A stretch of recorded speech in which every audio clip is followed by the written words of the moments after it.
দীর্ঘ ৬ বছরের প্রত্যাশার কথা তুলে ধরে কলেজের উন্নয়নে দ্রুত পদক্ষেপ গ্রহণের আহ্বান জানিয়েছেন শিক্ষার্থী নেত্রী ফাতেমা আক্তার মাহমুদা ইবা। নিজস্ব প্রতিবেদক নারায়ণগঞ্জ। নারায়ণগঞ্জের আইন কলেজের শিক্ষার্থী ও জাতীয়তাবাদী আইন ছাত্র ফোরামের নেত্রী ফাতেমা আক্তার মাহমুদা ইবা কলেজটির আধুনিক ও উন্নত মানের ভবন নির্মাণে মাননীয় প্রধানমন্ত্রীর দৃষ্টি আকর্ষণ করেছেন। তিনি বলেন, দীর্ঘ ৬ বছর ধরে কলেজের শিক্ষার্থীদের বিভিন্ন সমস্যা ও অবকাঠামোগত সীমাবদ্ধতা কাছ থেকে দেখেছেন তিনি।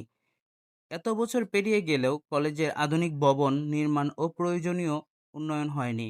অথচ এ প্রতিষ্ঠান থেকে দেশের অনেক দক্ষ ও সম্মানিত আইনজীবী তৈরি হচ্ছেন।